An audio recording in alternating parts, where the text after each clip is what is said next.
Muito bem, pessoal, vamos agora passar aos exercícios. Lembrando que na aula passada de exercícios nós já fizemos vários exercícios relacionados a furto qualificado lá do parágrafo 4º. Então, se você quer ver alguns exercícios de furto qualificado do parágrafo 4º, vai na aula anterior de exercícios que lá tem vários exercícios que nós fizemos. Vamos dar aqui continuidade em alguns outros exercícios de furto qualificado, e tanto do parágrafo 4º quanto das demais hipóteses de furto qualificado do artigo 155, e vamos fazer exercícios também relacionados às disposições gerais dos artigos 181 a 183. Então vamos lá. Primeiramente, prova aqui de juiz de direito substituto desse ano de 2019. Professor, como assim? Prova de juiz, a gente vai fazer prova de escrivão ou agente. Galera, vocês vão ver que não tem nenhuma dificuldade. Vocês estão prontos para fazer qualquer prova que vocês quiserem com os ensinamentos que a gente teve aqui na aula, beleza? Olha só, com relação aos crimes contra o patrimônio, julgue os itens que se seguem com base no entendimento jurisprudencial. Opa, então a questão que é jurisprudência. A existência de sistema de vigilância por monitoramento, por impossibilitar a consumação do delito de furto, é suficiente para tornar impossível a configuração desse tipo de crime. Galera, essa daqui vocês já sabem. Súmula 567 do STJ. Nós sabemos que essa questão está errada. O fato de ter sistema de vigilância por monitoramento eletrônico ou existência de segurança, né, os vigilantes dentro da loja, não tornam impossível o crime de furto, a consumação desse crime, tá bom? É o teor da súmula 567. Vocês precisam saber tudo dessa súmula 567. Ela é bem facinho de entender, mas precisa saber aí porque vai cair na prova, viu? Questão número 2, também lá de juiz da Bahia. Com relação aos crimes contra o patrimônio, julgue os itens que se seguem com base no entendimento jurisprudencial. A presença de circunstância qualificadora, de natureza objetiva ou subjetiva no delito de furto não afasta a possibilidade de reconhecimento do privilégio, se estiverem presentes a primariedade do agente e o pequeno valor da res furtiva. Legal! A questão trouxe pra gente aqui, olha, certinho as hipóteses que tem que ter os requisitos do furto privilegiado. Entretanto, a súmula 511 do STJ, que nós vimos, ela vai dizer que é possível o furto híbrido. Ela vai dizer que é possível o furto privilegiado e qualificado ao mesmo tempo. É possível? É, pessoal. Só que qual que é o detalhezinho que a súmula 511 ela fala pra gente? Somente será possível isso se a qualificadora for de ordem objetiva. Professor, quais são as qualificadoras de ordem objetiva? Nós falamos, todas. A única que não é uma qualificadora de ordem objetiva, que é uma qualificadora subjetiva, é a qualificadora do abuso de confiança. Beleza? Então a questão está certa ou está errada? A questão está errada. Por que ela está errada? Porque a presença de circunstância qualificadora de natureza objetiva não pode ser subjetiva. Se fosse natureza objetiva no delito de furto, não afasta a possibilidade de reconhecimento do privilégio. Aí estaria certa. Mas a gente não pode dizer que a natureza subjetiva permite fazer o furto híbrido, né, o furto privilegiado qualificado, se a natureza da qualificadora for subjetiva, que é exatamente o abuso de confiança. Tranquilo, né? Fácil, fácil, fácil. Questão 3. Essa daqui é de investigador da Polícia Civil do Maranhão. Antônio utilizava diariamente... isso aqui é CESP, viu, pessoal? É só porque é uma questão de múltipla escolha lá que o CESP fez assim na Polícia Civil do Maranhão. Antônio utilizava diariamente o serviço de manobrista de determinado shopping center para estacionar o seu carro. Lara, frequentadora do mesmo local, passou a observar a rotina de Antônio e, certa tarde, se apresentou ao manobrista como namorada daquele, informando que havia vindo buscar o carro a pedido do namorado. O manobrista entregou as chaves do carro a Lara, que entrou no veículo e saiu da garagem do estabelecimento em alta velocidade.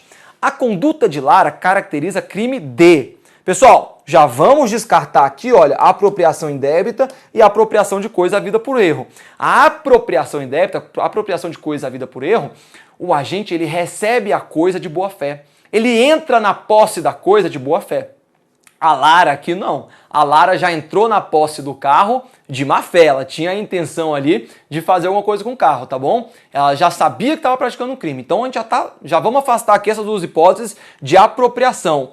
Furto com abuso de confiança. Houve furto com abuso de confiança? Não. A Lara não conhecia o manobrista. A Lara não conhecia o Antônio, que era a vítima. Ela não recebeu nenhuma confiança para que ela cometesse esse crime. Então não há que se falar aqui em furto com abuso de confiança. Estaremos então diante daquela celeuma. Trata-se de estelionato ou furto mediante fraude. Pessoal, veja só. A Lara, ela subtraiu ou o bem foi entregue na mão dela? O bem foi entregue. Ela usou da fraude? Usou. Usou da fraude para ludibriar, para colocar a vítima em erro. No caso aqui, claro que a vítima patrimonial é o Antônio, mas a vítima da situação, a vítima que foi enganada, será o manobrista. Então o manobrista, ele foi enganado por Lara. E ela teve que subtrair? Não. Ele entregou, teve uma ação da vítima em entregar o bem para Lara. No caso, estaremos diante, portanto, do crime de estelionato. Esse é o nosso gabarito, portanto, é a letra A. Uma atenção importante, nós falamos nas aulas a respeito do test drive. Com relação ao test drive, em que pese caracterizar um estelionato, haverá um furto mediante fraude em razão da política criminal que o STJ adotou. Atenção, nós não estamos aqui diante de um test drive. Então, em que pese a situação ser semelhante, porque é uma pessoa que está entregando a chave para o criminoso, estaremos diante aqui de um estelionato, tranquilo. Tá bom? A situação do test drive é quando a concessionária for vítima. Tranquilo, galera? Muito bem. Questão número 4, também de investigador de polícia da Polícia Civil do Maranhão. O item a seguir a respeito de crimes contra o patrimônio apresenta uma situação hipotética seguida de uma assertiva a ser julgada à luz da doutrina e da jurisprudência pertinentes. Caio, com 18 anos de idade, então é maior de idade, reside com seu pai, de 58 anos de idade, e com seu tio, de 61 anos de idade. Olha como é que a questão faz pra gente, hein? Sem dinheiro para sair com os amigos, Caio subtraiu dinheiro de seu pai e ainda o aparelho celular do tio. Nessa situação, Caio será processado mediante ação penal pública por apenas um crime. Galera, vamos lá. O Caio tá aqui, tá bom? Ele subtraiu bens do seu pai e do seu tio. Vamos lá, vamos aplicar o artigo 181 do Código Penal. Caio, nesse caso, quantos anos tem o pai de Caio? Ah, o pai de Caio tem 58 anos de idade. Quantos anos tem o tio de Caio? 61 anos de idade.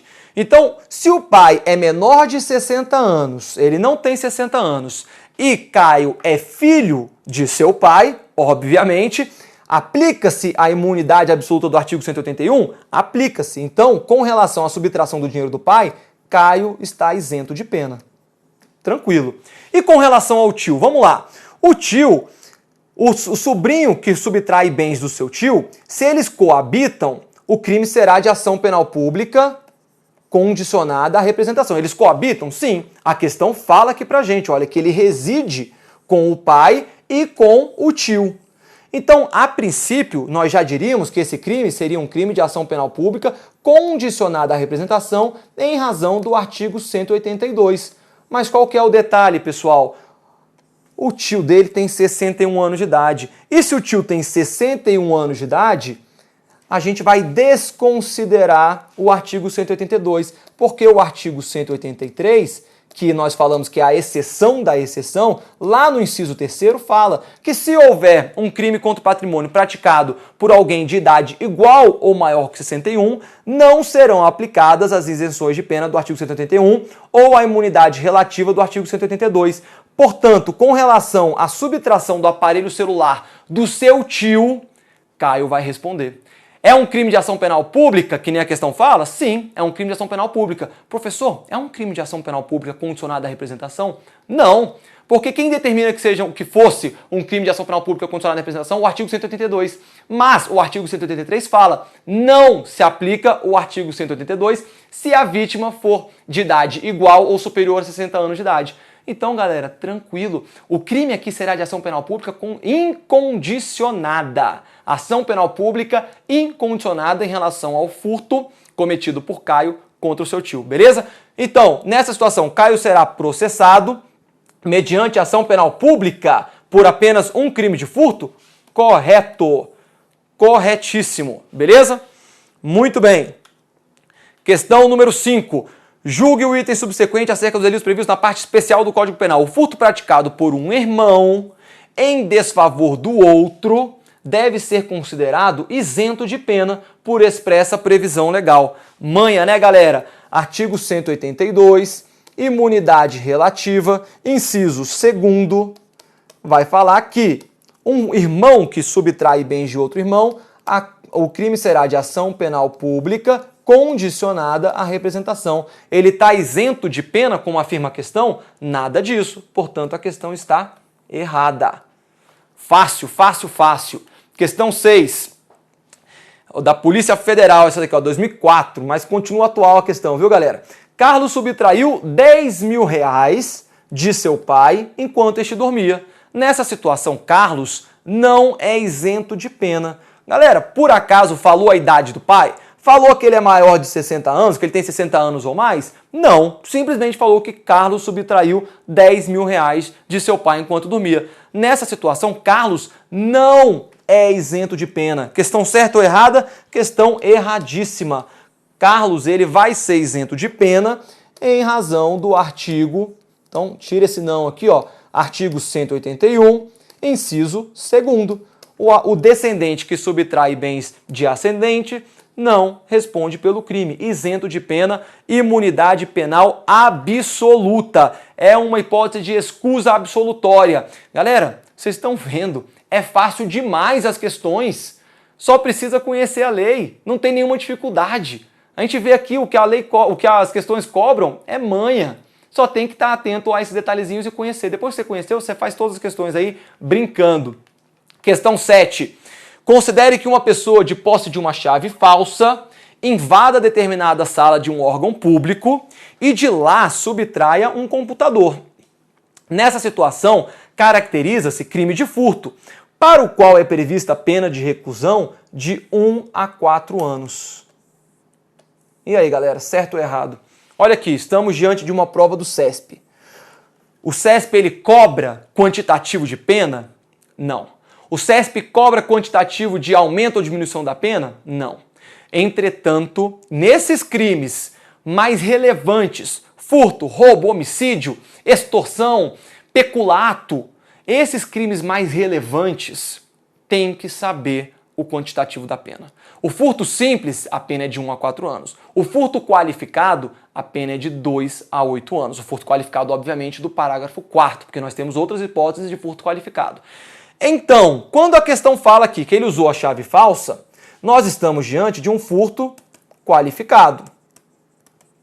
Pessoal, a pena do furto qualificado é 1 a 4 anos? Claro que não. A pena do furto qualificado é 2 a 8 anos. Portanto, a questão 7 está erradíssima. Muito bem. Questão número 8, outra questão de juiz. Essa aqui, olha, eu trouxe uma da VUNESP, que não é do CESP, mas era uma questãozinha muito boa para a gente tratar, então eu quis trazer aí. Olha só, em relação aos crimes contra o patrimônio, é correto afirmar que constitui causa de aumento de pena, do furto simples, a subtração de semovente domesticável de produção, ainda que abatido ou dividido em partes no local da subtração. O que eu falei com vocês em relação ao parágrafo 4º, ao parágrafo 4A, ao parágrafo 5º, ao parágrafo 6º, que vai tratar do furto de semovente de produção, e ao parágrafo 7º, são hipóteses de furto qualificado, são qualificadoras. Ali não tem causa de aumento de pena. Qual que é o erro aqui da questão? Porque ela fala que constitui causa de aumento de pena. O furto do furto simples, a subtração de semovente domesticável de produção. Errado. Não é causa de aumento de pena, não é furto simples. Estaremos diante do artigo 155, parágrafo 6º, que é uma hipótese de furto qualificado. Fechou, galera? Questão número 9, também de juiz, do CESP. A conduta de subtrair veículo automotor e transportá-lo para município diverso, localizado no mesmo estado da federação, constitui crime de furto simples. Repito, a conduta de subtrair veículo automotor e transportá-lo para município diverso, localizado no mesmo estado da federação, constitui crime de furto simples. Questão certa ou errada? Galera, deixa eu lembrar lá. O artigo 155, parágrafo 5º do Código Penal, ele vai falar do furto de veículo que é levado, que é transportado para outro estado da federação ou para outro país, para o exterior. A pena nesse caso aqui vai ser de 3 a 8 anos. Na questão, o transporte foi para um município diverso, ok? Localizado no mesmo estado da federação. E aí, constitui crime qualificado, furto qualificado ou furto simples? Configura um furto simples. Por quê? Porque não foi transportado para outro estado, não foi transportado para outro país. Portanto, a questão está corretíssima. Ficou feio esse C, né? Vou botar aqui, ó, correta. Beleza? Questão correta. Constitui crime de furto simples. Ele levou para município diverso, mas no mesmo estado da federação. Não houve o transporte para outro estado, não houve o transporte para o exterior. Galera, difícil essa questão? Não, é só lembrar do detalhezinho. Isso aqui é questão de juiz. E vocês matam tranquilo. Se vocês lerem ali o parágrafo 5º do artigo 155, acabou. Não tem nenhuma dificuldade. Beleza? É isso que vai ser cobrado na prova de vocês. O examinador ele não vai inventar 1000 doutrinas, não. É isso. É a lei. Você pega a lei ali, conhece, pega a jurisprudência e por isso que nós temos as aulas aqui para trazer esse conhecimento daquilo que é mais importante e você chegar preparado na prova. Não acabou ainda não. Questãozinha aí de delegado de polícia. Da parte geral de direito penal, esse é o instituto, julgue o item seguinte. Considere que Marcos, penalmente imputável, subtraia de seu genitor de 68 anos de idade um relógio de alto valor. Nessa situação, o autor não pode beneficiar-se da escusa penal absolutória em razão da idade da vítima. Ô galera, tomara que caia uma questão igual a essa na nossa prova, não é não? Artigo 183, inciso 3º. Nós sabemos que um descendente que subtrai bens de seu ascendente estará isento de pena, tem imunidade penal absoluta. Entretanto, o artigo 183, inciso 3º fala, se o agente tem 60 anos ou mais, ele vai responder normalmente pelo crime, porque não se aplica o artigo 181 do Código Penal. Nesse caso, portanto, a questão está corretíssima. Não é isso? O autor não pode beneficiar-se da escusa penal absolutória em razão da idade da vítima. Por quê? Porque a vítima tem 68 anos de idade. Muito bem, trouxe aqui uma questãozinha da OAB, tá bom? Não é muito comum a gente trazer questões da OAB para as provas das carreiras policiais, não, mas essa questão aqui ela é bem interessante, tá? A adaptação foi simplesmente um detalhezinho que eu mudei aqui na descrição do texto, mas que não altera em nada a questão. Olha só, essa prova foi aplicada em novembro de 2018. Isso aqui é relevante para a gente fazer a questão. Leonardo, nascido em 1976, estava em dificuldades financeiras em razão de gastos contínuos com entorpecente para consumo. Beleza. Assim, em 5 de julho de 2018, subtraiu em comunhão de ações e desígnios... nem é relevante isso daqui não, tá bom, pessoal? Falei que é relevante, mas não é não, porque aqui ele já traz a data da subtração.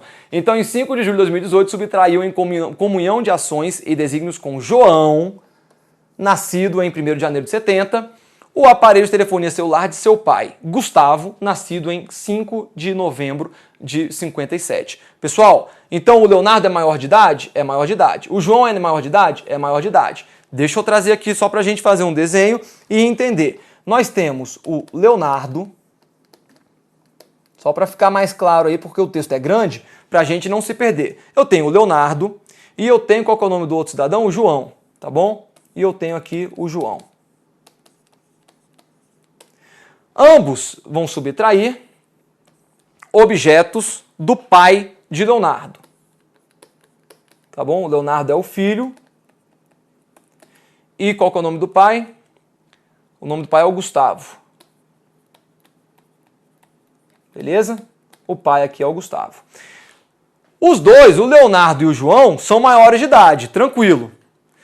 Aí a gente vai ter o Gustavo, que foi nascido em 1957. Se ele nasceu em novembro de 57 e o crime ocorreu em julho de 2018, ele tem 60 anos ou mais? Tem. Então, o pai tem 60 anos ou mais. Tá bom? Fechou. Vamos continuar lendo.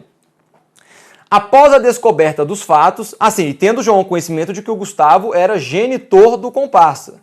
Ou seja, o João sabia que o Leonardo era filho do Gustavo. Após a descoberta dos fatos, Gustavo, que é o pai, compareceu em sede policial, narrou o ocorrido e indicou os autores do fato, que vieram a ser denunciados pelo crime de furto qualificado pelo concurso de agentes. No momento da sentença, confirmados os fatos, o juiz reconheceu a causa de isenção de pena em relação aos denunciados. Então o juiz falou, olha, se aplica aqui ao João e ao Leonardo, se aplica a eles as escusas absolutórias. O artigo 181 do Código Penal vai se aplicar. Por quê? Porque está sendo praticado em relação de um descendente contra um ascendente. E o juiz falou o seguinte também, olha, esse comparsa, o João, ele também vai se beneficiar dessa escusa absolutória. Galera, tem alguma coisa errada aí. Não é bem isso que a gente estudou. Olha aqui. Considerando a condição de vítima ser pai de um dos autores do fato. Então essa foi a construção do juiz. Inconformado com o teor da sentença, Gustavo, na condição de assistente de acusação habilitado, demonstrou seu interesse em recorrer. Com base apenas nas informações expostas, é possível afirmar que... Vamos lá, galera, vamos lá. Os dois denunciados fazem jus à causa de isenção de pena? De jeito nenhum.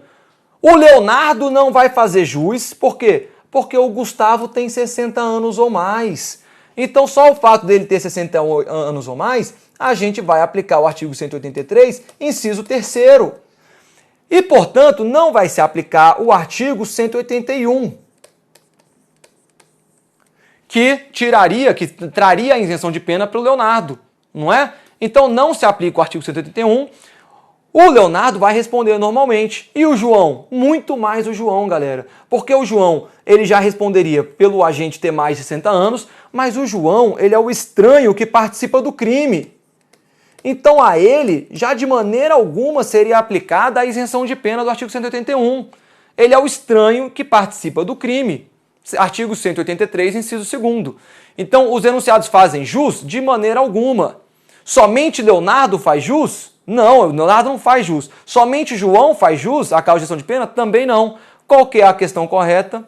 Letra B. Nenhum dos dois denunciados faz jus à causa de isenção de pena da escusa absolutória, devendo, confirmada a autoria, ambos ser condenados e aplicada a pena. Nosso gabarito é a letra B. Portanto, temos aqui os gabaritos. Caso você perdeu alguma, só pegar aí, vai estar disponível para vocês. Beleza, pessoal? Então, com isso, nós finalizamos aqui esses exercícios. Quero chamar a atenção, não é difícil.